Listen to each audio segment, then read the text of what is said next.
I want to talk about Married to Medicine. I love Married to Medicine. Um,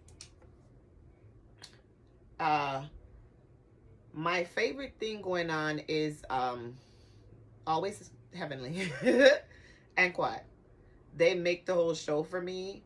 Um, where's Married to Medicine? Did they finish the third reunion? Because as I said, I've been watching my reality shows. I've been uplifting my spirit, and I've been doing a lot of watching TV. I even watched Black Widow last night. Shout out to um, what's that woman's name that did um Scarlett Johansson. Scarlett. I love her. I love her acting. They're spoiler. They are like shitting on the movie and putting it down, but Scarlett gets 100 in my book. It wasn't really great acting, and the concept was kind of like, but it's superhero. It's Marvel, so I enjoyed it. I watched it all night long. I watched it to the end. I didn't stop it, and I like the idea, I like the concept. I like the idea of her being by herself to show us kind of like where her story began and where she comes from, and so on and so forth. I'm excited to see a part two of the Black Widow. I don't know why it's tanked like that. Why are you blaming her? Blame the industry. Like who's what? Like where? How do you make money off movies anyway? Like we have Fire Stick, we have Roku, we have this, we have that. Who's paying for movies? Who's paying for movies? Rich people. What rich people? Rich people got their Fire Sticks too. Nobody's paying for movies.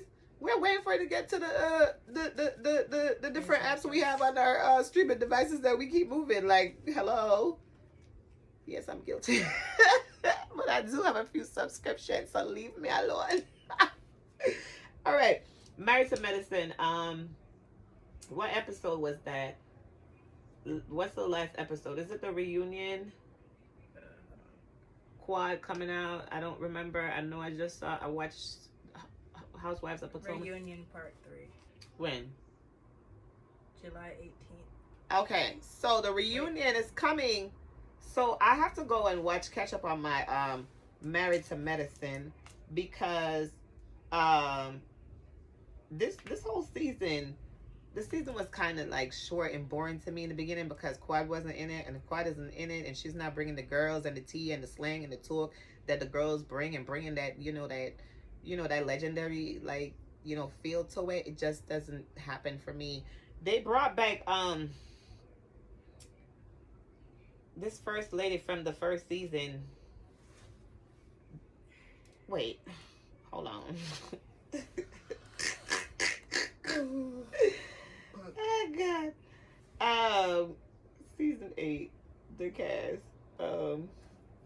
They brought back that designer lady. What's her name? Oh God. Oh,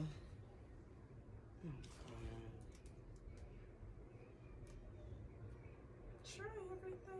okay.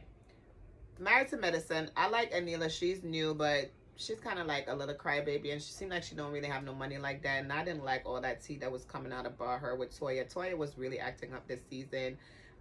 You could see she have money problems, and they was stressing her out, and it wasn't really going that good. Dr. Heavenly, they did great for me. Lisa, they brought Lisa back. I don't know why, because Lisa, you could see she's a scammer. She's just, I'm so embarrassed for her. Her whole persona, her whole character is scammer. Like, just send back Lisa. And I'll be talking a little bit more about Married to Medicine because I'm going to watch episode 3 of the reunion because I don't think I've seen it yet. And I'm going to look again into the reunion and see what it is that I really wanted to talk to you about, because I put it down because I know that I wanted to talk about some things. Let me see here.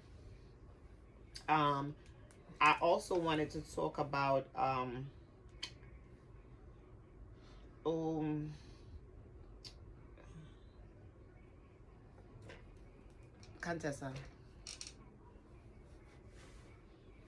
Contessa. Now I remember. Yeah, the part I watched the last where she said she filed for divorce. I am so sorry to hear that. I don't even remember Contessa's husband's name because he is just so blah on the show, and I don't know what he's there doing, but he's a disgrace. She needs to move on. She needs to let him go, come back next year with a better body, put bigger boobs, and your body look good. Other than that, your work, Contessa, and your improvement and your growth since you've been on that show is 100% to me, and I'm gonna give you 100% for that because you're a strong Black woman, and I understand what it is to be intimidated by your man because of how strong you are, that you want to like dim your light to let him have the shine. He don't have no shine, honey. It's all you. So come out, step out, get rid of him. I'll give you a 3 for the relationship. You're not a beard. He's disgusting. And I want you to come back with somebody new next year, like divorce. I know you have kids. Contessa, you are so embarrassing. Contessa, I do not like the fact that this man stood up at the last dinner and said they don't have control of our relationship when you spent the whole time quarreling and complaining about the problems you had in your marriage and what's wrong in your marriage. And then you're wanting that like conversation as a whole. Yeah, I know the group gets like messy, but y'all do actually talk your problems out and find ways to find resolution. Some do, some don't, but the way that he handled it, he's just shutting it down. And you handling it like, I think you know y'all are on the outs and you are just playing the camera along, because you're gonna ask him, well, what did they tell you came here for, and this and that. Like, were you warning him, or what were you doing? What are you doing? You're beautiful. You look good. You got to show your kids something better than that. You got to show your kids that you do not take. Your kid's going to tell you daddy has a girlfriend and he's married to you. Daddy has a wife, Contessa. If your kid's going to come on the line and say, we called daddy's girlfriend, and the phone said, which one? Sis,